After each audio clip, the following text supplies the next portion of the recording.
I never thought a birthday gift could make my blood run cold. But when my grandson Lucas turned 9 and my daughter-in-law's parents handed him that expensive drone, I felt something twist in my gut. The way Rebecca's father, Gordon, smiled as he placed that sleek box in Lucas's hands, it wasn't the smile of a generous grandfather. It was the smile of a chess player moving his queen into position. My name is Thomas Mitchell, and I'm 67 years old. I've lived in Vancouver my whole life, raised 3 kids, buried a wife, and learned that sometimes the people who smile the widest have the sharpest knives behind their backs. This is the story of how an innocent birthday gift almost destroyed my family, and how my grandson's curiosity saved us all. It was a crisp Saturday in October, when my son Marcus threw a birthday party for his boy, my grandson Owen. The kid had just turned 11, and he'd been obsessed with drones for months. He'd watch YouTube videos about them, draw designs in his notebooks, talk my ear off about flight patterns and camera specs. So when my son and his wife Claire decided to get him a mid-range drone for his birthday, I thought it was perfect. The party was held at their house in North Vancouver, a modest but comfortable place they'd been paying off for 8 years. My wife, Patricia, and I arrived early to help set up. The living room was decorated with blue and silver balloons, and there was a homemade banner that read, "Happy 11th Birthday, Owen." Owen was our grandson, a bright kid who loved science and technology. He'd been asking for a drone for months, wanting to learn about aerodynamics and photography. My son, Marcus, and his wife Rachel had saved up to get him a decent starter model. The party was small, just family. My wife Helen and I, my son Marcus, and his wife Beth. Their daughter Sophia, who was Owen's twin sister, and Beth's parents, Richard and Patricia Hammond. Richard and Patricia had always been particular, wealthy, from old Toronto money, the kind of people who wore their status like a second skin. When my son Marcus married their daughter Beth 5 years ago, I'd hoped we could all get along. But from the start, they'd made it clear they thought Marcus had married beneath his station by choosing a woman from our working-class background. Still, we tried to keep things civil for the sake of our grandson, Liam. Today was his 10th birthday, and despite the tension, we'd all gathered at Marcus's house in Oakville for the celebration. "Grandpa, come look at what Grandma Patricia and Grandpa William gave me." Liam's voice rang out across the backyard, where we'd set up for his party. I walked over, curious. My son, Marcus, and his wife Elena stood nearby, both wearing strained smiles. Patricia and William, Elena's parents, stood there beaming with pride as my grandson tore into an expensive-looking box. "It's a drone!" Liam exclaimed, his 10-year-old eyes lighting up. The box alone looked like it cost more than I'd spent on his entire party. My wife Karen squeezed my hand. We'd gotten Liam a telescope, something he'd been asking for since he developed his interest in astronomy. It felt inadequate now, sitting wrapped on the gift table beside this gleaming, professional-grade drone in its sleek packaging. "Wow, this must have cost a fortune," my son Marcus said, looking uncomfortable. Patricia, my daughter-in-law's mother, waved her hand dismissively. "Oh, nothing's too good for our grandson. We want him to have the best, unlike some people." Her eyes flicked toward the modest telescope I'd given Liam earlier. I felt my jaw tighten, but I said nothing. Not yet. The party continued, and I watched my grandson Liam, who'd just turned 12, unwrap the expensive drone. It was top of the line, the kind of gift that screamed, "We can afford what you can't." My son Mitchell and his wife Carolyn exchanged uncomfortable glances, but they smiled and thanked Patricia and Howard, Carolyn's parents, for their generous gift. That night, as the guests left and the house quieted down, I helped my grandson set up his new drone in his room. Liam was thrilled, his eyes bright with excitement as he opened the box. But as I helped him read through the instruction manual, something caught my eye. "Grandpa, can you help me turn it on?" Liam asked, holding up the sleek drone controller. I smiled and took it from him. But as I examined the device more closely, I noticed something odd. There was a small lens on the underside that seemed out of place. My engineering background kicked in immediately. I'd worked in telecommunications for 30 years before retiring, and I knew what a wireless transmitter looked like. "Liam, buddy, why don't you go show Grandma the card that came with this?" I said, keeping my voice light. "I just want to check something." My grandson bounded off happily, and I turned the drone over in my hands. There, cleverly concealed in what looked like a decorative panel, was a small camera and transmitter. My blood ran cold. This wasn't just a toy.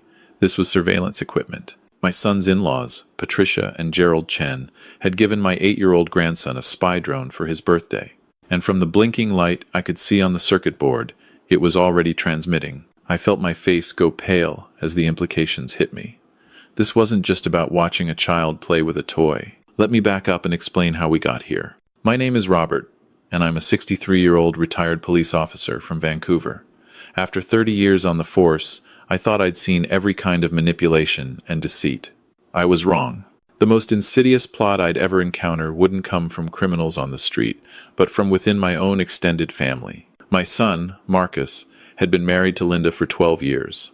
They had 2 beautiful children together, my grandson Ethan, who'd just turned 10, and my granddaughter Sophie, who was 6. I'd always had reservations about Linda and Gerald, my daughter-in-law's parents.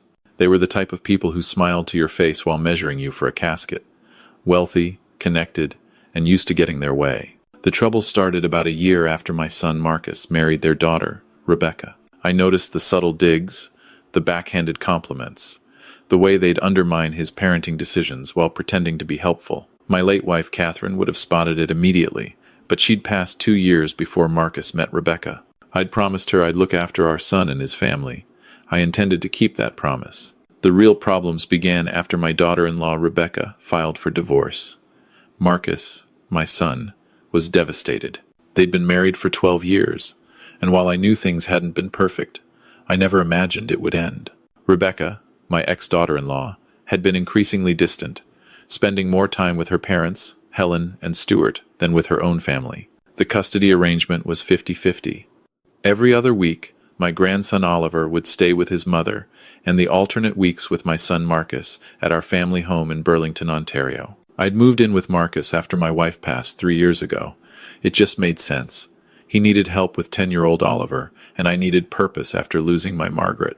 Oliver was a bright kid. Brilliant, actually. At 10 years old, he was already taking apart old radios and rebuilding them, coding simple games on his laptop, and asking questions about physics that I had to Google to answer. His school's regional science fair was coming up, and he'd been working on a homemade weather station for months. The day Oliver won first place, his face lit up like I hadn't seen in months. The divorce had been hard on him. My son Michael and his ex-wife Patricia had managed to keep things civil, but the split still hurt. Oliver bounced between 2 homes now, and I could see the toll it took on him, even though he never complained. The award ceremony was at the school gymnasium. Oliver stood on stage, holding his blue ribbon, grinning from ear to ear. I was so proud I thought my heart might burst. My son, Graham, was beaming too. We'd spent weeks helping Oliver with that robotics project, teaching him circuits and programming basics in my garage workshop. That's when Patricia and Leonard showed up. My former daughter-in-law's parents had barely acknowledged Ethan's interests before the divorce. Patricia, my ex-daughter-in-law, had moved to Singapore for work 6 months ago, leaving our grandson Oliver in joint custody with my son Graham. Sarah and Robert had made their disapproval of the arrangement crystal clear, but they'd never shown much interest in Oliver's projects. Until now, they swept into the school gymnasium like they owned the place, Sarah in her designer coat, Robert with his permanent look of disapproval. My wife Linda squeezed my hand as we watched them approach our grandson. "Oliver, darling," Sarah's voice carried across the room. "We're so proud of you." Our 12-year-old grandson's face lit up, then quickly dimmed when he caught his father's expression. My son Graham stood rigid beside me, jaw clenched. "We brought you something special," Robert announced, pulling out an enormous box. A ProTech 3000 coding robot. Top of the line, $800. I felt my stomach tighten. Sarah and Robert had never shown interest in Oliver's passion for technology. They'd always pushed him toward piano and art, anything that aligned with their daughter Monica's career as a gallery curator. This sudden enthusiasm felt wrong. Oliver's eyes widened as he opened the box. The robot was impressive. Sleek black metal with LED accents and a mounted camera system. "Wow, thank you. It'll help you with your programming skills," Robert said, though his smile didn't reach his eyes. "Keep it in your room at your dad's place. We want you to have the best tools for your education." That night, Graham brought Oliver and the robot over for dinner. My wife Patricia and I lived just 15 minutes away, and Sunday dinners had become our tradition since the divorce. "Can I set it up in the guest room, Grandpa?" Oliver asked. "I want to start programming it tonight." "Of course, buddy." I helped him unpack the components. As Oliver connected cables and booted up the software, I noticed something odd. The camera lens had a faint green light that pulsed even when the robot was supposedly in standby mode. "Oliver, is that light normal?" He frowned, tapping at the tablet interface. "That's weird. The manual says the camera should only activate when I'm running specific programs, but it's on constantly. Maybe it's a default setting? Let me check." He navigated through menus, his frown deepening. "Grandpa, there's no option to turn it off. And look at this. There's data being transmitted. The robot's connected to Wi-Fi and sending information somewhere." A cold feeling crept up my spine. "Sending what kind of information?" "I don't know. The settings are locked behind an administrator password." He looked up at me, confusion in his eyes. "Why would Grandma Sarah and Grandpa Robert's gift need an administrator password that I don't have?" I tried to keep my voice steady. "Maybe it's a parental control feature. Let's ask your dad." But Graham was already in the doorway, his face pale. "Let me see that." As a software engineer, Graham understood technology better than any of us. He spent 20 minutes examining the robot, his expression growing darker by the minute. "Dad, can you come into the kitchen?" His voice was tight. Patricia stayed with Oliver, while Graham pulled me aside. "That's not a standard coding robot.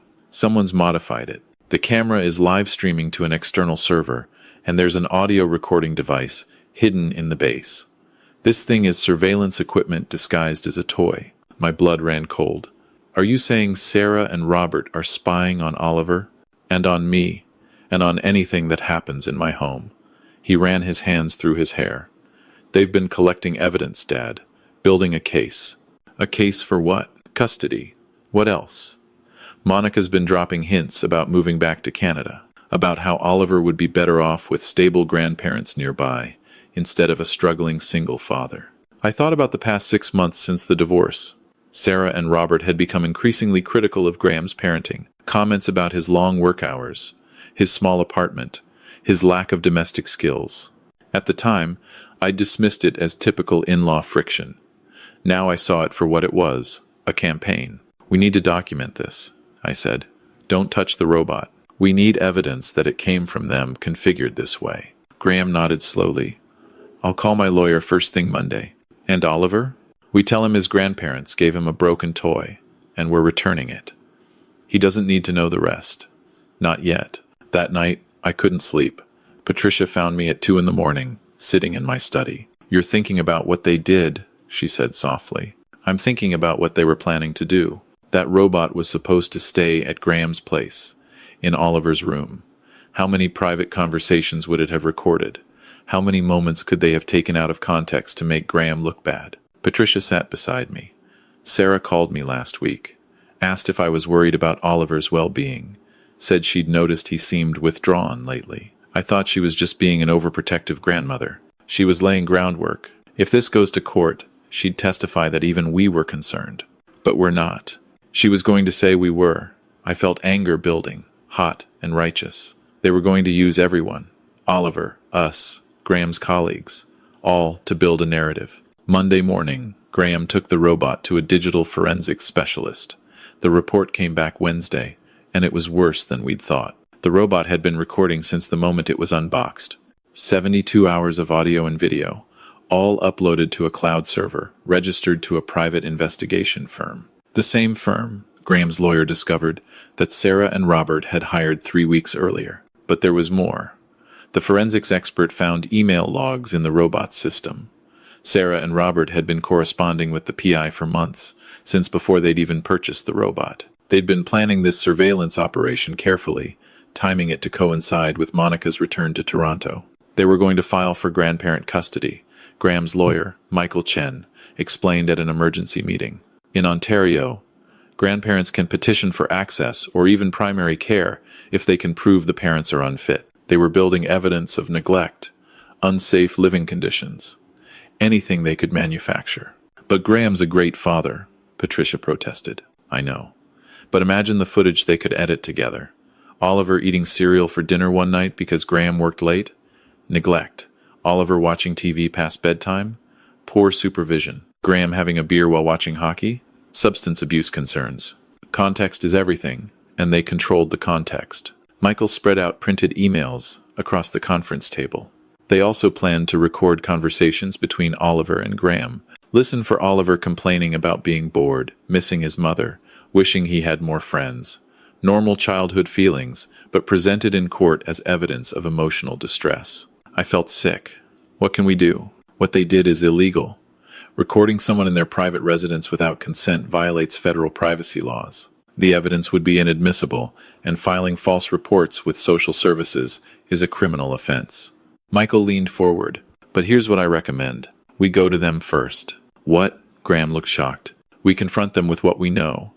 With the forensics report and the email logs, we offer them a choice. They can sign an agreement relinquishing any custody claims and limiting their contact with Oliver, or we go to the police and pursue criminal charges. We also report them to the private investigators licensing board. They'll never agree, I said. Michael smiled grimly. They will when they understand the alternative. This isn't just about losing access to Oliver. If charged and convicted, they could face jail time. Robert's a retired accountant with a professional reputation. Sarah volunteers at the art gallery. They have a lot to lose. The meeting was arranged for Saturday afternoon at Michael's office. Neutral ground.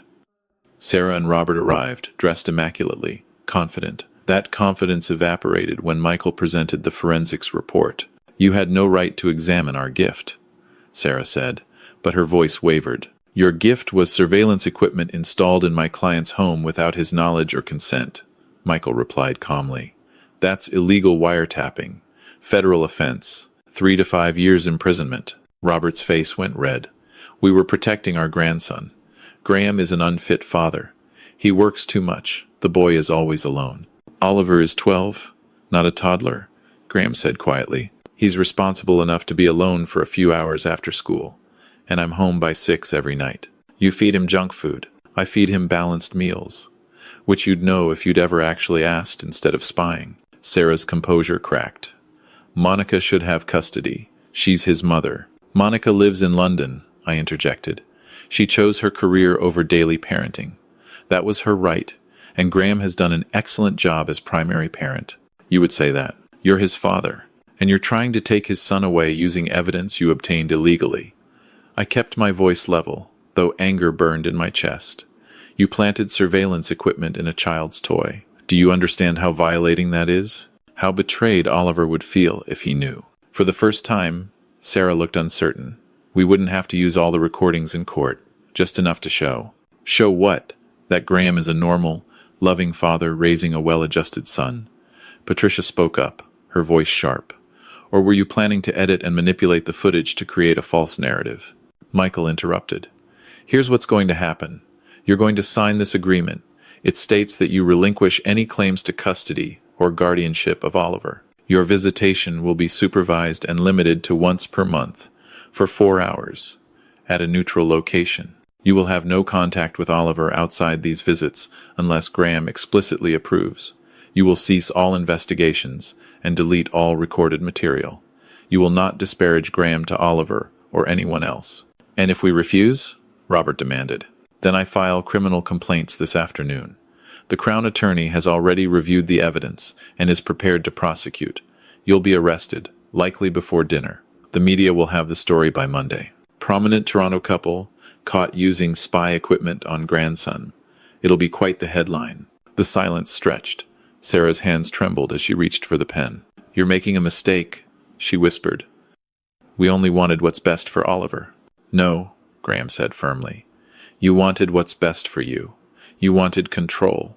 You couldn't handle that Monica made choices you disagreed with, so you decided to override them. You didn't trust me to raise my own son, so you tried to take him away. We love him. Love doesn't spy. Love doesn't manipulate. Love doesn't try to separate a child from a good parent. He stood up, sign the agreement, or face the consequences. Those are your only options. They signed. The following Sunday, Oliver asked about the robot. We'd told him it was broken and had been returned, but he was smart enough to sense something more had happened. Dad seems really angry at Grandma Sarah and Grandpa Robert, he said to me while we worked on a puzzle together. Did they do something bad? I chose my words carefully. They made some choices that weren't respectful of your dad's role as your parent. Sometimes adults disagree about what's best, and when they can't resolve it properly, there are consequences. Are we not going to see them anymore? You'll still see them, but less often. And your dad or grandma will always be there too. He was quiet for a moment. Did it have something to do with the robot? What makes you think that? Because Dad took it apart, I saw the pieces in his workshop, and he found things inside that shouldn't have been there. Oliver looked at me directly. Was it spying on me? I debated lying, but Oliver deserved some version of the truth. Yes, your other grandparents made a mistake. They were worried about you, and instead of talking to your dad like adults, they did something inappropriate and illegal. Your dad handled it, and it won't happen again. That's really creepy. Yes, it is. And I'm sorry you were put in that position. It's not your fault, Grandpa. He returned to the puzzle. I'm glad you and Grandma trust Dad. And trust me. That simple statement hit me harder than I expected. Trust. That's what Sarah and Robert had destroyed. Not just Graham's trust in them, but potentially Oliver's trust in adults, in gifts, in his own privacy. Over the following weeks, I watched Graham carefully. He'd changed, more cautious, more vigilant. He checked Oliver's devices regularly, asked more questions about school and friends. The easy confidence he'd had as a father had been shaken. One evening, after Oliver had gone to bed during a sleepover at our house, Graham and I sat on the back porch. I keep wondering what I missed, he said. How long had they been planning this? What other things did they do that I didn't catch? You caught this one. That's what matters. Only because Oliver noticed the camera light. If he hadn't said anything, if we just assumed it was normal, he trailed off. They could have had months of footage. They could have built a case strong enough to actually win. But they didn't. You protected your son. Dad, I was a coward for years. All those little comments Sarah and Robert made, all the subtle undermining of my parenting, I let it slide. I told myself it wasn't worth fighting over, that they meant well. I prioritized keeping the peace over defending myself and Oliver. That's not cowardice. That's choosing your battles. Is it? Or was I just afraid of conflict? He looked at me. You taught me to stand up for what's right, but when it came to my in-laws, I kept my head down, and that almost cost me my son. I understood his guilt. I'd felt it too. Graham, listen to me. Most people avoid confrontation with family. It's human nature. We want harmony, especially for our children's sake. Sarah and Robert exploited that. They counted on you being polite and accommodating. That's on them, not you. When do you draw the line, though? At what point does patience become enabling? It was a question I'd been asking myself. I think you draw it when someone's actions go from annoying to harmful, when they cross from criticism to sabotage. You drew that line exactly when you needed to. I should have drawn it sooner, maybe. But you drew it. That's what Oliver will remember. Not that you tolerated criticism, but that when he was genuinely threatened, you acted decisively. You showed him that protecting family isn't about avoiding all conflict. Sometimes it's about engaging in the right conflict at the right time. Graham nodded slowly. I never want him to be afraid to speak up. That's one thing this taught me. When Oliver said something seemed wrong with the robot, I listened. Some parents would have dismissed it. It's just a toy. You're being paranoid. But I listened. Because you respect him. Because I learned from my mistake. I'd been dismissing my own instincts about Sarah and Robert for months. I wasn't going to dismiss Oliver's instincts, too. 3 months later, we had our first supervised visit with Sarah and Robert at a family mediation center. Oliver was nervous beforehand. Do I have to go? He asked. You don't have to do anything you're uncomfortable with, Graham assured him. But they are your grandparents, and despite what happened, they do care about you. This visit is a chance to see if we can move forward in a healthy way. Will you be there the whole time? Every minute. The visit was awkward, but not hostile. Sarah and Robert had clearly been coached by their own lawyer. They asked appropriate questions about school and hobbies. They didn't criticize Graham or bring up the divorce. They didn't mention the robot, but they also didn't apologize. As we left, Oliver said quietly, They're being nice, but it feels fake. That's perceptive, Graham replied. They're following rules instead of actually understanding why what they did was wrong. Real change takes time. Maybe they'll get there, maybe they won't. but we're not obligated to trust them just because they're following the bare minimum requirements. Do you trust them? No, not anymore. Trust has to be earned, and they have a long way to go. Good, Oliver said, because I don't trust them either. That evening, after taking Oliver home, I reflected on what my grandson had said. Children understand more than we give them credit for.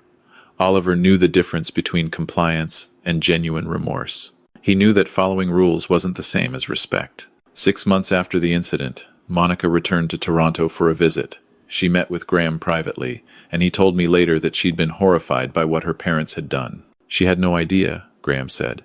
They told her they were keeping an eye on things, but not the extent of it. She's cut off contact with them for now. How do you feel about that? Conflicted. They're her parents. But she said something that stuck with me. She said, I left because I needed to build my own life. They never respected that choice, and now they're doing the same thing to you. She's right. Yeah, Monica and I made mistakes in our marriage, but we both agree on one thing. Oliver comes first, and Oliver needs to see healthy boundaries modeled. He needs to understand that love doesn't mean tolerating everything, that family doesn't get unlimited chances to cause harm. As I write this, a year has passed since the robot incident. Oliver is thriving. His relationship with Graham has strengthened through the ordeal. They're more open with each other, more honest about feelings and concerns. Sarah and Robert continue supervised monthly visits. They remain civil but distant. There's been no real reconciliation, no acknowledgement of the depth of their betrayal. Perhaps there never will be. But here's what I've learned, what I want Oliver and anyone facing similar situations to understand. Trust is not the same as blind faith. When someone shows you through their actions that they don't respect your boundaries, your authority, or your judgment, believe them. Don't make excuses. Don't rationalize their behavior as good intentions gone wrong. Family relationships are valuable, but not at the cost of your children's well-being or your own peace of mind. You can love someone and still maintain firm boundaries. You can honor family connections while refusing to tolerate manipulation or deceit. Protecting your children sometimes means protecting them from family members. That's a hard truth. We're conditioned to believe family is sacred, that we owe them endless chances, that blood is thicker than water. But the full saying is actually the blood of the covenant is thicker than the water of the womb. The bonds we choose can be stronger than the bonds we're born with. If you're in a situation where family members are undermining your parenting, building cases against you, or violating your privacy, document everything. Consult with lawyers who specialize in family law. Don't wait until the situation becomes critical. Act when you first notice the pattern, not when it's already escalated. And teach your children to trust their instincts. Oliver's observation about the camera light saved us. If he dismissed his concern as silly, if he'd assumed adults knew better, the outcome could have been very different. Children need to know that their feelings of discomfort or unease are valid, that speaking up is not only acceptable but necessary. This experience changed all of us. It made us more careful, more aware of how quickly good intentions can mask bad actions. But it also made us stronger. Graham found his voice. Oliver learned that being right sometimes means being unpopular. Patricia and I learned that supporting our son meant more than keeping peace at family gatherings. The robot sits disassembled in Graham's workshop, kept as evidence per the lawyer's instructions. Sometimes I look at it and feel anger at the violation it represents. Other times I see it as a reminder that we caught them, that we stood up, that we protected what mattered most. Oliver asked me recently if I thought Sarah and Robert would ever really understand what they did wrong. I don't know, I told him honestly. Some people never do.